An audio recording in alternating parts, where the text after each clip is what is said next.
I remember Nathan Knorr very well. I was at Bethel headquarters for 4 years while he was president. Charles Taze Russell was responsible for the failed prophecies of 1874 and 1914. Judge Rutherford was responsible for the 1925 failure, as well as the World War II failure.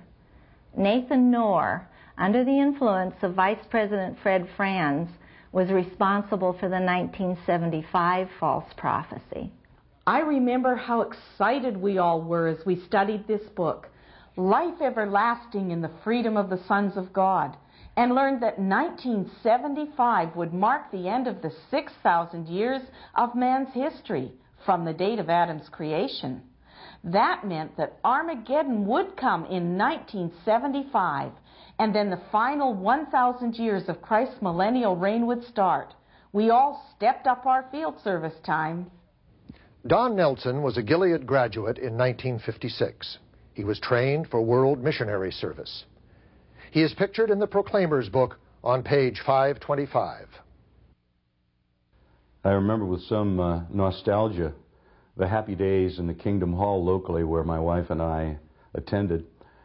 The way the WatchTower representatives, the circuit overseers, would come by and say, edging forward and whispering confidently into the microphone, "Only 37 months till Armageddon, brothers." And then on succeeding trips, "Only 24 months till Armageddon, brothers," and "Only 12 months till Armageddon, brothers." Unfortunately, my wife and I left the WatchTower Society in 1974, which was the year before Armageddon was supposed to hit and demolish the world. So we never did find out how the circuit overseers dealt with "Only 1 month till Armageddon, brothers," or "Only 1 month after Armageddon, brothers," because we had by this time found out the lie of the WatchTower chronology, and we saw it for what it really was, insane. 1974 was a very difficult time for me. I was freaking out. I had to make a decision, a critical decision, because my wife had to undergo surgery and the doctor said she needed a blood transfusion. And I had to make the decision. And the brothers were encouraging me to make the right decision to please Jehovah, because after all, Armageddon was only a year away, and even if she died, she'd be resurrected right away. You could just imagine the fear. I had so much fear. It was so frightening. I was near death. I was in a hospital, and the brothers and sisters told me to take my stand for Jehovah and don't accept a blood transfusion. If I accepted the blood transfusion, I would die at Armageddon. If I didn't and I died, I'd be resurrected. The Great Tribulation was coming. It was 1974, and 1975 was at our doorstep. And by staying loyal to Jehovah, I would be resurrected. So that was the hope I was given. A few years before 1975, the elders convinced me to sell my stamp collection, which had been in my family for 3 generations. Had I kept it, it would be worth over $1 million today. When the date 1975 failed, I realized that they were wrong, and I soon left the organization. I remember how we were kept on the edge of our seats at our assemblies in the late 1960s, while the society paraded one couple after another onto the platform, who had sold their houses and goods and had gone full-time in the ministry for the few remaining months before Armageddon. Some remortgaged their homes. Some emptied their bank accounts. My family and I sold our home and moved to where the need was greater, so all could hear the message of the WatchTower prior to 1975. Well, in 1973, I started a company called Trimline, which eventually employed about 1,500 Jehovah's Witnesses through literally hundreds of distributors. There were many that came to me. They wanted to go into business so that they could pioneer.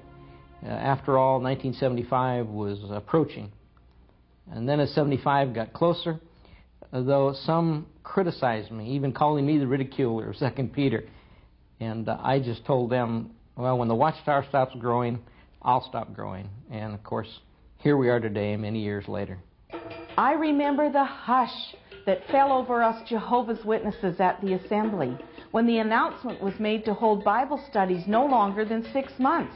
In view of 1975 coming up fast, one brother conducted 16 Bible studies, but at the end of 6 months, he had none.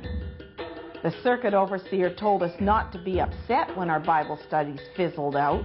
He said, those people had had their chance and did not deserve to live in Jehovah's New Order if they couldn't make up their minds to be Jehovah's Witnesses in 6 months. We were told to go out and look for others and hurry. 1975 came and went without Armageddon and without the ushering in of the 1,000-year reign of Christ. All were to be destroyed other than Jehovah's Witnesses. How did the WatchTower Society handle this embarrassment? As usual, the Society blamed its members for the failed prophecy, just as they had done in the past. President Nathan Knorr took a back seat as Vice President Fred Franz tried to cover up the failure. He started with denial. Franz admitted disappointment on the one hand, but on the other hand, he refused to admit his guilt in setting the date.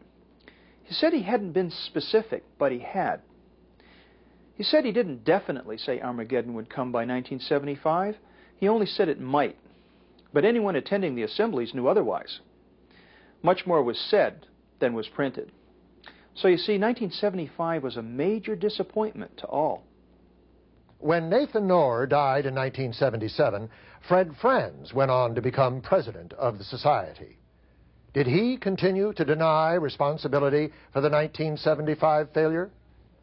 Fred Franz continued to deny his responsibility for 1975. I had the opportunity to personally confront Franz in a telephone interview and pointed out to him that his denials held little weight. After all, he had been very specific about 1975 in the publications, and I read him a few quotes. I told him that's why Jehovah's Witnesses gave up everything for 1975. It was Franz who forced them to believe 1975 would see the end. He was now at a loss for words. His own statements had condemned him.